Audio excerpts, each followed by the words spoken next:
এখন তো পিতামাতার খেদমত মানুষ করতে চায় না। এটা সেই যুগ যে যুগে পিতামাতার সাথে দাস দাসীর মতো আচরণ করা হয়। তো সন্তানরা ভুলে গেছো তোমরা যে তোমরাও একদিন পিতামাতা হবা, আমরাও কিন্তু একদিন পিতামাতা হব। যারা বিয়ে শাদী করেছে, সন্তান সন্ততি হয়েছে, তারা জানে এই যে প্রসব বেদনার একটা সেকেন্ড, 1 সেকেন্ড বা 1 মিনিট প্রসব যে বেদনা মায়ের হয়, এর ঋণ আমরা সারা জীবনে শোধ করতে পারবো না। পারবেন? এই কারণেই মায়ের পায়ের নিচ জান্নাতের কথা বলা আছে। মাদের সম্মান আল্লাহর কাছে অনেক বেশি, মেয়েদের সম্মান অনেক বেশি। এই নারীবাদী ফ্যামিলিস্টরা যা বুঝিয়েছে, ইসলাম এমন নয়। তো ইসলাম এমন নয়। ইসলামে মেয়ের মর্যাদা সবচেয়ে উপরে। সেই মেয়েদেরকে আমরা এখন কি করেছি, কাপড় চোপড় সব কমিয়ে কমিয়ে বেপর্দা করে রাস্তায় নামিয়ে দিয়েছে। যদি একটা মানুষ নিজের সম্মান না বোঝে, তাকে সম্মান কেউ দিতে পারে? নিজেকে চিনতে শিখুন। আমাদের সম্মান আল্লাহর কাছে অনেক বেশি। এটা বলছিলাম প্রিয় ভাইয়েরা, মায়ের পায়ের নিচে আল্লাহ পাক সন্তানের বেহেশতের কথা বলেছে। মা বোনদেরকে 4টা কাজ করতে বলো, অনলি 4টা কাজ। 5 ওয়াক্ত নামাজ যদি ঠিকমতো পড়তে পারে, 1 নাম্বার। 2, রমজান মাসে রোজা রাখে। 3 নাম্বার, পর্দা ঠিকঠাক মতো করে। আর 4 নাম্বার, স্বামীর আনুগত্য করে। ইনশাআল্লাহ জান্নাতের যে কোনো দরজা দিয়ে ইচ্ছা প্রবেশ করতে পারবে ইনশাআল্লাহ। এখানে স্বামীর আনুগত্যের কথা বলেছি, স্বামীর দাসত্বের কথা বলি না। আনুগত্য দাসত্ব এক জিনিস না। আনুগত্য মানে কি? আনুগত্য মানে আপনি স্বামীর যে কোনো ভালো কাজে আপনি তাকে সায় দিবেন, আনুগত্য। নামাজ পড়তে বলেছে, নামাজ পড়তে হবে। পর্দা করতে বলেছে, আপনি পর্দা করবেন। বেপর্দায় যাবেন, আপনি যাবেন না। এটা আনুগত্য। দাসত্ব কি? দাসত্ব হচ্ছে যে সে ভালো মন্দ যাই বলুক আপনি শুনছেন, এটা দাসত্ব। এটা করবেন না। মা বোনরা 4টা কাজ বাসায় গিয়ে আবার শুনিয়ে দিবেন। নবীজি বলেছেন 4টা কাজ কোনো মেয়ে করলে জান্নাতের যে কোনো দরজা দিয়ে ইচ্ছা প্রবেশ করতে পারবে। 1 নাম্বার, 5 ওয়াক্ত সালাত। 2 নাম্বার, রমজান মাসের সওম রোজা। 3 নাম্বার, পর্দা ঠিকঠাক মতো করবে, লজ্জাস্থানের হেফাজত। এবং 4 নাম্বার, স্বামীর আনুগত্য করা। মায়ের খেদমত করে দোয়া করেন, দোয়া কবুল হবে ইনশাআল্লাহ। বাবার খেদমত করে দোয়া করেন, দোয়া কবুল হবে ইনশাআল্লাহ। কোরআন তেলাওয়াত করে দোয়া করেন, দোয়া কবুল হবে ইনশাআল্লাহ। মনে করেন শেষ রাতে উঠেছেন, মানে শেষ রাত বলতে বোঝাচ্ছি এই ধরেন যে 2টার পর থেকে, এখন 2টা 2:30টার পর থেকে নিয়ে ফজর পর্যন্ত শেষ রাতে উঠেছেন। এই সময় আপনি যা দোয়া করবেন ইনশাআল্লাহ কবুল হবে। হ্যাঁ, বলতে বাধ্য হচ্ছি, এখনকার তরুণ সমাজ ওই 2টা 2:30টার দিকে ওই যে কার কার খেলা থাকে, ওই খেলাগুলো দেখার জন্য ওঠে, তাহাজ্জুদ পড়ার জন্য উঠতে পারে না। অথচ আল্লাহ পাক বলছেন কি, যে শেষ রাতে আল্লাহ পাক প্রথম আসমানে নেমে আসেন এবং আহ্বান করেন, কে আছো আমার কাছে কিছু চাইবে আমি দিব, কে আছো আমার কাছে রিজিক চাইবে দিব, কে আছো আমাকে ডাকবে আমি তোমার ডাকে সাড়া দিব, কে আছো আমার কাছে ক্ষমা চাইবে আমি তোকে ক্ষমা করে দিব। প্রিয় যুবক ভাইরা, আল্লাহকে মূল্যায়ন করতে শিখুন। এই সময়গুলোতে দোয়া করলে ইনশাআল্লাহ তাআলা আপনার দোয়া কবুল হবে ইনশাআল্লাহ। সবচেয়ে ইম্পর্টেন্ট হচ্ছে একটা, যেটা আমরা প্রত্যেক দিন পড়ি, প্রায় 17 রাকাত নামাজ পড়ি আমরা, ফরজ নামাজ। শুধু ফরজ নামাজের কথাই বলছি। এখানে আপনি 34টা সেজদা করেন। 17 রাকাত ফরজ, 34টা সেজদা করেন। প্রত্যেক সেজদায় যদি একটা করে দোয়া করতে পারেন ইনশাআল্লাহ আল্লাহ আপনার দোয়া কবুল করবেন। দোয়া কবুল করার কিছু জায়গা বলে দিলাম, বেশি বেশি দোয়া করতে হবে। আমরা উম্মার অবস্থাগুলোকে বুঝতে শিখব। এখানে এই 3 ব্যক্তি, এটা বলে আমি শেষের দিকে যাচ্ছি, একটু ধৈর্য ধরেন। এই 3 ব্যক্তি পড়ে গেছে গুহার মধ্যে। আমি বলছিলাম জেনা ছেড়ে দিলে তোমার দোয়া আল্লাহ পাক ডাইরেক্ট কবুল করবে ইনশাআল্লাহ। কীভাবে? এই দলিল দিচ্ছিলাম যে তারা বলছে আমাদের তো কোনো, আমাদের নেক আমল যা আছে এটা দিয়ে দোয়া করতে হবে, কোনো অপশন তো নাই বের হওয়ার। একজন বলছে যে আল্লাহ, আমি আমার পিতামাতার খেদমত করতাম, মাকে দুধ পান না করিয়ে কখনো দুধ পান করি নাই, আল্লাহ এই কাজটা যদি তোমার কাছে ভালো লেগে থাকে আজকে আমাকে এই বিপদ থেকে উদ্ধার করো। এই দোয়া করার সাথে সাথেই এই গুহা থেকে পাথরটা একটু সরে গেল এভাবে। আর জড়বস্তু আল্লাহ পাকের হুকুম মানে, আল্লাহ পাকের হুকুম মানে না খালি 2টা শ্রেণীর মানুষ, এক হচ্ছে মানুষ আর একটা জিন জাতি। এই পুরো প্রকৃতি আল্লাহ পাকের হুকুম মেনে চলে। আর জড় বলতে আসলে কিছু নাই, যদি আমি বোঝানোর জন্য জড় বলেছি। আল্লাহ পাকের হুকুমে সব কিছু জীবন্ত। এই যে মাটিতে আমরা বসে আছি না এখন, এই মাটি কিয়ামতের মাঠে সাক্ষী দিবে যে এখানে মাহফিল হয়েছিল। হ্যাঁ, ওইখানে বসে তুমি টিকটক করেছো, লেকচার শুনো নাই ভালো করে। একটা মাহফিলে যাচ্ছিলাম, দেখলাম যে এখন স্টেজে উঠি নাই, ওই সুযোগে দেখলাম যুব সমাজ রাস্তার পাশে দাঁড়িয়ে সিগারেট খাচ্ছে, ব্রেক নিচ্ছে আর কি, চা সিগারেটের ব্রেক। হুজুর আসলে আলোচনা শুনবো। তো এখানে এসে যদি আমরা মানে কোরআন সুন্নাহর বাইরে কোনো কাজ করি, এই মাটি আবার সাক্ষী দিবে। এটা দলিল কোথায় আছে? সূরা জিলজাল পড়ে দেখবেন। সূরা জিলজালের মধ্যে দলিল আছে যে আল্লাহ পাকের হুকুমে এই জমিন কথা বলবে ইনশাআল্লাহ, আল্লাহ পাক হুকুম করলে। জি, তো একটু সরে গেল ওই পাথর, তারপরের ব্যক্তি দোয়া করছে, আল্লাহ আমার একজন কাজের লোক ছিল, সেই কাজের লোক কিছু টাকা পেত, টাকা না নিয়ে বেচারা চলে গেছে, আমি ওই টাকা দিয়ে কিছু পশু কিনেছি, এই পশুগুলো কিনে আমি পালন করেছি, অনেক দিন পর সেই ব্যক্তি এসেছে আমার টাকা দাও। তখন আমি বলেছিলাম যে এই যতগুলো পশু দেখছো সব তোমার। সেই লোক বলছে, আমার সাথে কি ঠাট্টা করছো? বলছে, না ঠাট্টা করছি না, তোমার টাকা দিয়ে আমি পশু কিনেছিলাম, এই প্রজনন হতে হতে হতে আজকে এতগুলো হয়েছে, সব তোমার, নিয়ে যাও। আল্লাহ কলিজা দেখেন, আসলে দান করার জন্য কলিজা লাগে, টাকা লাগে না। আল্লাহর পথে দান করার জন্যে কলিজা লাগে, টাকা লাগে না। আর কিছু মনে করবেন না, আমি বিভিন্ন মাহফিলে যাচ্ছি, একটা কমন দৃশ্য দেখি এই কালেকশনের। আমার জানা নাই যে এভাবে নাম লিখিয়ে কোনো কালেকশন নবীর যুগ থেকে হয়েছে, আমার জানা নেই। বরং কতটুক দিয়েছে এটা গোপন রাখলেই ভালো। কে দিয়েছে, কত দিয়েছে জানানোর কোনো দরকার নাই, দিয়েছে নিয়ে চলে আসবেন, শেষ। আমরা কাকে সন্তুষ্ট করার জন্য দেই? আল্লাহ জানলেই তো যথেষ্ট, কি দরকার জনগণ জানতেই হবে আমি 5,000 টাকা দিয়েছি, এতে আমার লাভটা কি? নেকি উল্টা আরো কমে গেল। উল্টা 7 শ্রেণীর মানুষ, একটা হাদিস আছে, 7 শ্রেণীর মানুষ কিয়ামতের মাঠে আরশের ছায়া পাবে। কিসের ছায়া পাবে? আরশের ছায়া, যে ছায়া ছাড়া কোনো ছায়া থাকবে না। ওর মধ্যে এক শ্রেণী হচ্ছে ওই ব্যক্তি যে এত গোপনে দান করে, তার বাম হাত জানে না ডান হাত কি দান করছে। এই ব্যক্তি আরশের ছায়া পাবে ইনশাআল্লাহ। তো দুনিয়া যদি উদ্দেশ্য থাকে, নাম প্রকাশ করা, জাহির করার উদ্দেশ্য থাকে, বা যদি এমন হয় যে এখানে লৌকিকতা উদ্দেশ্য থাকে, নেকি নষ্ট হয়ে যেতে পারে, সুযোগ আছে, চান্স আছে। তো এই ট্রেডিশনগুলো বন্ধ করলে মনে হয় ভালো হয়। এটা আমার পরামর্শ, বাকিটা বিবেচনা আপনাদের। আর এই ব্যক্তি বলছে আমি এই সব কিছু দান করে দিয়েছি। দেখেন, দান করতে কি লাগে? কলিজা লাগে, টাকা লাগে না কিন্তু। আসলে দান করতে কলিজা লাগে। অনেক রিক্সাওয়ালাকে দেখেছে আমরা, 100 টাকা দান করে দিল, মসজিদের জন্য দান চাচ্ছে, 100 টাকা দান করে দিল। আর অনেক দেখবেন বিত্তশালী, ঢাকা শহরে যাচ্ছি বনানী গুলশান দিয়ে, দান করতে চাইলে 2 টাকা দিচ্ছে, 5 টাকা দিচ্ছে, এমন হয় না? দান করতে কলিজা লাগে। আর একটা কথা মনে রাখবেন, আপনি যত দান করবেন আল্লাহ আপনাকে তত বেশি দিবেন ইনশাআল্লাহ। ইনশাআল্লাহ আল্লাহ পাকের খাজানা যে এত প্রচুর, আপনি দান করলে কমে যাবে এই চিন্তাই করবেন না কখনো। তবে সবচেয়ে সেরা দান কোনটা জানেন? আপনার প্রয়োজন আছে এখন, এই প্রয়োজনের সময় দানটা হচ্ছে সেরা দান। এবং সবচেয়ে উত্তম খরচ কোনটা? সবচেয়ে উত্তম খরচ হচ্ছে আপনার পরিবারের পিছনে খরচ। আপনার পরিবারের পিছনে খরচটা আপনার সবচেয়ে শ্রেষ্ঠ খরচ। আর দান করে মধ্যম পন্থায়, এমন হবে না যে নিঃস্ব হয়ে গেলেন দান করে একদম, আবার এমন না যে কৃপণতা প্রদর্শন হচ্ছে, এমনও না। মধ্যম পন্থায় দান খয়রাত করবে ইনশাআল্লাহ। আর কিয়ামতের মাঠে মানুষ তার দানের ছায়ায় থাকবে ইনশাআল্লাহ। যে যত দান করবে ওই ছায়ার নিচে সে থাকবে। এই ব্যক্তি সব দান করে দিয়েছিল, যাও সব গরু ছাগল তোমার। তৃতীয় ব্যক্তি, পাথর সরে গেল একটু, তৃতীয় ব্যক্তি, যুবক তোমাকে বলছি ভাই, তৃতীয় ব্যক্তি আল্লাহর কাছে বলছে, আল্লাহ আমার একজন সুন্দরী চাচাতো বোন ছিল, আছে না তোমাদের কাজিন, এবং তাকে আমি খুব ভালোবাসতাম। ওই যে এখন বয়ফ্রেন্ড গার্লফ্রেন্ড ফ্রি মিক্সিং, যেটা খুব ভালোবাসতাম। তো তাকে আমি পেতে চাইতাম, তাই আমি তাকে অফার করি। সে বলে যে না, আমাকে 100 স্বর্ণ মুদ্রা না দিলে আমি রাজি না। 100 স্বর্ণ মুদ্রা। এই মেয়ের অবশ্য অনেক ডিমান্ড ছিল, তাহলে বোঝা গেল 100 স্বর্ণ মুদ্রা মানে অনেক। জানেন, এখন তো দেখা যায় 1500 টাকা 2000 টাকা দিয়ে মেয়ে তার ইজ্জত বিক্রি করে ফেলছে।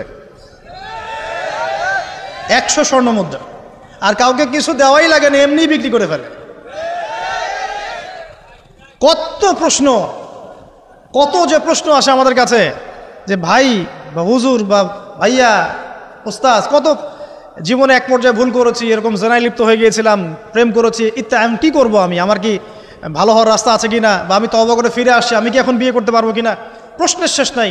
বেশিরভাগ প্রশ্ন এরকমই আসে এখন। আরেকটা বেশি প্রশ্ন আসে, ভাই উস্তাজ হুজুর, আমার স্বামী পরকীয়া আসক্ত, আমাকে দেখে না, এই হয় সে, এইগুলো প্রশ্ন বেশি। পারিবারিক জেনা কেন্দ্রিক যত প্রশ্ন আসে অন্য কোনো কেন্দ্রিক প্রশ্ন এত আসা, মানে এই যুগটা কি হয়েছে, মানে মানুষকে জেনা উন্মুক্ত করে দিয়েছে একেবারে। একদম স্কুল লাইফ থেকে শুরু হবে বয়ফ্রেন্ড গার্লফ্রেন্ড ফ্রি মিক্সিং, এই বন্ধু বন্ধু পড়তে পড়তেই জেনা হয়ে যায়, কলেজ লাইফে গিয়ে আরও বড় জেনা, ইউনিভার্সিটিতে গেলে তো আর কোনো পাত্তাই নাই। ইউনিভার্সিটির খুব কম ছেলে পাবেন সিগারেট খায় না, এবং খুব কম ছেলে মেয়ে পাবেন যারা এই অবৈধ প্রেম করছেন, খুব কম। এটাকে আমরা প্রমোট করছি আবার। বিশ্বাস করেন শুধুমাত্র সরাসরি সেক্সুয়াল সম্পর্কটাই জেনা নয়, এই মিক্সিংটাও জেনা আল্লাহ পাক বলেছে। এবং এতে করে আমাদের যুব সমাজে অধঃপতনটা হয়েছে, এটা অন্য কোনোভাবে হয় নাই। কারণ সূরা আলে ইমরান পড়ে দেখবেন আল্লাহ পাক বলছেন যুয়িনা লিন-নাস হুব্বুশ শাহওয়াতি মিনান নিসা, মেয়েদের মধ্যে ছেলেদের জন্য সবচেয়ে বেশি শাহওয়াত আছে, শাহওয়াত খাহেসাত, এটা সবচেয়ে বেশি আকর্ষণ করে ছেলেদেরকে। সমাজের কাঠামো ভেঙে যাচ্ছে, তো সমাজের কাঠামো ভেঙে, আমরা তো বাইরে ভালো মানুষের লেবাস পরে আছি, দেখবেন বহু পরিবারে পরকীয়া চলছে, আপনি জানেন না, ভিতরে ভিতরে আমরা তো লজ্জা এগুলো বলি না, চোখ লজ্জায় বলি না, চলছে এগুলো এখন কমন হয়ে গেছে। যে ফ্যাশন শোর নামে, বিউটি কন্টেস্টের নামে এই সেই, মানে অশ্লীলতাকে প্রমোট করা হচ্ছে চতুর্দিক থেকে। রেপ ধর্ষণ দিন দিন বাড়ছে আর বাড়ছে, বাচ্চা কাচ্চা ছোট ছোট বাচ্চা মেয়ে পর্যন্ত রেহাই পাচ্ছে না। এই কয়দিন আগে একটা মেয়েকে কত পিস পিস করে ভাসিয়ে দিয়েছে একেবারে, দেখেন নাই? কোথায় আছেন? সমাজটা কোথায় গেছে? আমরা ভালো মানুষের মুখোশ পরে বসে আছি, একটা মাহফিল করে কি সব হবে? কনস্ট্রাকটিভ কাজ করতে হবে। তারুণ্যের এই শক্তিটাকে আল্লাহর জমিনে দিনের প্রচার প্রসার প্রতিষ্ঠার কাজে ব্যয় করতে হবে। যতক্ষণ পর্যন্ত আমরা এরকম ভালো মানুষের লেবাস সাজে বসে থাকবো না, আমার ঘরেও ফেতনা ঢুকে আসবে, টের পাবেন না। যখন ফেতনা ছড়িয়ে পড়ে ওটাকে দমন করতে হয়, দমন না করলে ওইটা আমার ঘরেও ঢুকবে তো এক সময়, আমি একা ভালো থাকতে পারবো না তো। আরে দমন করার ক্ষমতা আল্লাহ পাক যাদেরকে দিয়েছেন তাদের উপর অবশ্য ওয়াজিব হয়ে গেছে এগুলো দমন করা, এখন তাদের উপর একটা ফরজ ওয়াজিব হয়ে গেছে দমন করা এগুলা, নাহলে আল্লাহ পাক কঠিন শাস্তির সম্মুখীন করবেন। একটা হাদিস বলে সামনে যাই, শেষ করে গুটিয়ে নিচ্ছি। নবীজি বলছেন একদিন ঘুম থেকে উঠে চোখ ঘষতে করছে লা ইলাহা ইল্লাল্লাহ, আল্লাহ লা ইলাহা ইল্লাল্লাহ। তার স্ত্রী সামনে যায়নাব বিনতে জাহাশ রাদিয়াল্লাহু আনহা, তিনি বলছেন ইয়া রাসূলুল্লাহ কি হয়েছে, সমস্যা কি? নবীজি বলছেন ওয়াইলুল লিল আরব, আরবদের জন্য ধ্বংস, মিন শাররি কাদ ইখতারাব, কি ভয়ঙ্কর ফিতনা ধেয়ে আসছে। তখন তার স্ত্রী বলছেন ইয়া রাসূলুল্লাহ আনুহলিকু ওয়া ফিনা সালিহুন, আমাদের মধ্যে সৎ মানুষ ভালো মানুষ থাকা অবস্থাতেও কি আমরা ধ্বংস হয়ে যাব? নবীজি বলছেন বালা, অবশ্যই, নাম, হ্যাঁ অবশ্যই ধ্বংস হবে। ইযা কাসরাতুল খাবাস, যখন সমাজের মধ্যে অশ্লীলতাকে ছড়িয়ে পড়া হবে, যখন সমাজের মধ্যে অশ্লীলতা বেহায়াপনা ছড়িয়ে পড়বে, আলেম জালেম সব ধ্বংস হয়ে যাবে। এই সময় এখন আসে নাই? হারাম, একটা সামান্য একটা হারাম ঠুনকো একটা খেলাকে নিয়ে সারা বিশ্ব কি করতেছে দেখেন নাই? কি পাগল হয়ে গেছে একেবারে, কি অবস্থা মানুষের মধ্যে। কে খেলে তারও ঠিক নাই, ওই দেশের লোক আমাকে চিনে কিনা তারও ঠিক নাই, নিজের কোনো ব্যক্তিত্ব গায়রত কিছুই নাই। আশ্চর্য একটা জাতি আমরা। কে খেলছে? ভাবখানা এমন যে আমরা মনে হয় যুদ্ধ করে কাফেরদের সাথে দ্বীন ইসলাম কায়েম করে ফেলছে, একদম ভাবখানা। অথচ এগুলো তৈরি করা হয় কি জন্য? যাতে মুসলিম জাতি একদিকে ফোকাস করে থাকে, অন্যদিকে ওরা তাদের উদ্দেশ্য সাধন করবে। এখন সারা ওয়ার্ল্ডের চেহারা একদিকে ফিরাইছে, এদিকে দেখো, এই যে খেলা দেখো, আর বাকি পিছনে যে কাজগুলা ঠিকই করছে ওরা। দেখবে কি কাজ করছে কয়দিন পরে দেখতে পারবে। পাবলিকলি আমি বললাম না, কারণ বললে সব বুঝবেন না আপনারা, আর সব জায়গায় সব কিছু বলতে নাই। ওদের উদ্দেশ্য ওরা কখনো ভুলে যায় নাই, ওরা চাচ্ছে সারা বিশ্বটাকে শাসন করতে এবং মুসলিমদেরকে দমন করতে, এবং আপনাকে খেলতামাশায় ব্যস্ত রেখেছে। লাচো এখন যুবকদের কোনো হিতাহিত জ্ঞান পর্যন্ত চলে গেছে। এখন হিতাহিত জ্ঞান, তোমাকে এইভাবে চুল কাটতে কে বলছে? এদিকে একদম ছিলে রেখে দিছো, এখানে মাঝখানে উঁচু একটা ময়ূরের মতো রেখে দিছো, মানে এভাবে চুল কাটতে তোমাকে কে বলছে? কে তোমাকে মেসির ফলো করতে বলছে? তোমার জন্য রাসূল সাল্লাল্লাহু আলাইহি ওয়াসাল্লামের বাবরি চুলের সুন্নত নাই? আজীব একটা ব্যাপার। দাড়ি রাখছো, বিরাট কোহলির মতো দাড়ি রাখছো, কেন? রাসূল সাল্লাল্লাহু আলাইহি ওয়াসাল্লামের মতো ছাড়া দাড়ি রাখতে পারো না? আশ্চর্য। আমাদের আদর্শ চিন্তা হবে না? নবী সাল্লাল্লাহু আলাইহি ওয়াসাল্লামের মতো এত সুদর্শন হ্যান্ডসাম মানুষ থাকতে আমি কাকে ফলো করব? যুবকদের পুরো মাথাটাকে ব্রেইন ওয়াশ করে ফেলা হয়েছে। কারণ ওরা জানে খুব ভালো করেই, যুবকরা যদি আল্লাহর পথে ফিরে আসে ওদের সমস্যা আছে, সমস্যা। এই কারণে তোমাদেরকে ভুলিয়ে রাখা হচ্ছে। নিজের জীবনের মূল্য দিতে শেখো। আল্লাহ রাব্বুল আলামিন তোমাকে আমাকে সৃষ্টি করেছেন, আল্লাহ পাক আমাদের হাতে এই দিনের বিজয় দেখতে চান। আল্লাহ পাক চান যেন আমরা আল্লাহর দিনটাকে পালন করি, প্রসার ঘটাই। ইনশাল্লাহ এক সময় দিন প্রতিষ্ঠা হবে ইনশাল্লাহ।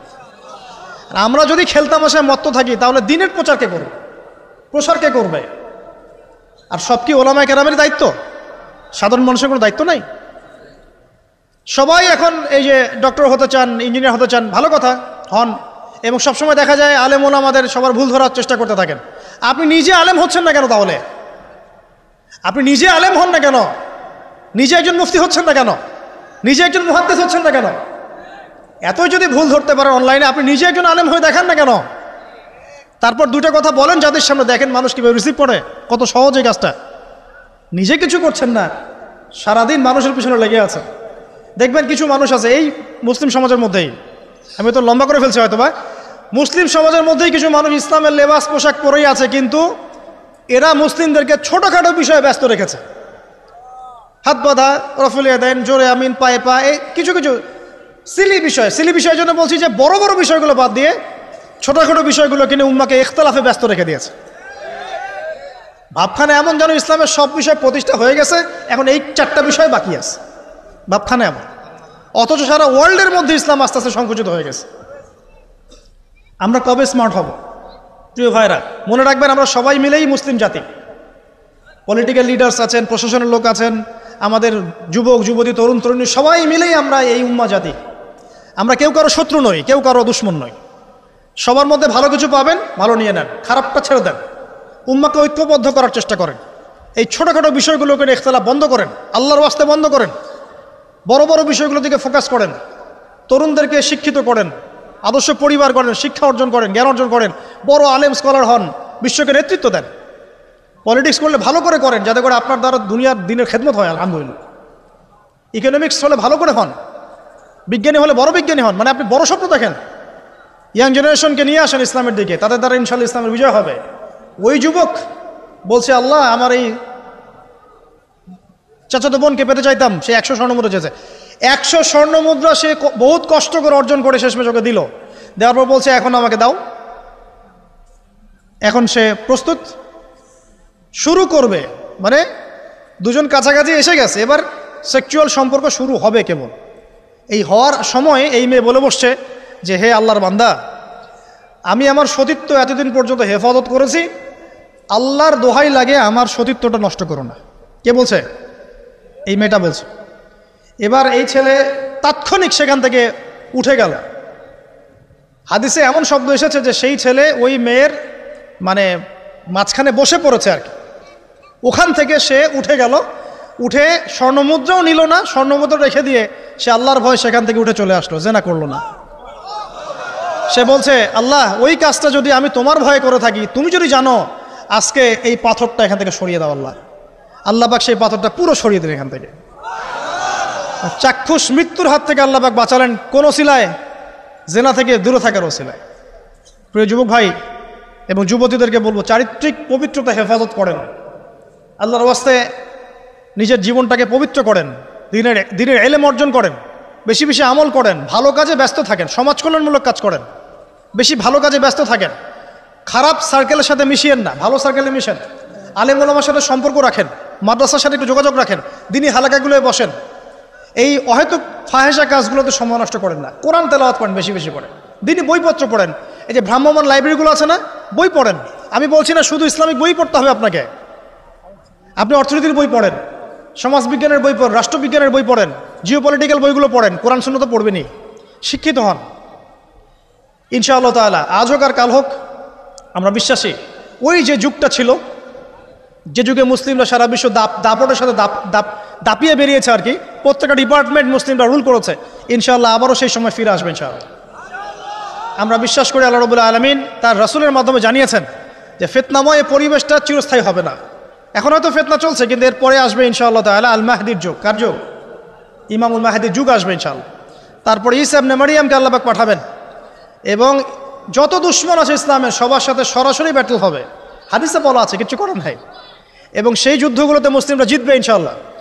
তারপরে সারা বিশ্বে ইসলামী খেলাফা কায়েম হবে ওই জেরুজালেম থেকে ইনশাআল্লাহ আযজা ওয়া জাল। আমরা দোয়া করি আল্লাহ রাব্বুল আলামিন আমাদের যুব সমাজকে যেন কবুল করে নেন, আমিন। এবং তাদেরকে এই জাগতিক ফিতনাগুলো থেকে আল্লাহ পাক হেফাজত করুন। আমাদের সতীত্ব, পবিত্রতা, চরিত্রের সৌন্দর্য আল্লাহ পাক যেন অটুট রাখে, জেনা থেকে আল্লাহ পাক যেন বাঁচিয়ে রাখে। আল্লাহ পাক আমাদের সবাইকে দিনের এলেম অর্জন করে তৌফিক দান করেন, জীবন সম্পর্কে সচেতন হওয়ার তৌফিক দান করেন, সময়কে মূল্যায়নের তৌফিক দান করেন, খাস পর্দায় থাকার তৌফিক দান করেন মা বোনদেরকে, এবং আমাদের মধ্যে উম্মার ঐক্যের জন্য কাজ করার তৌফিক আল্লাহ পাক সবাইকে দান করেন। আমিন।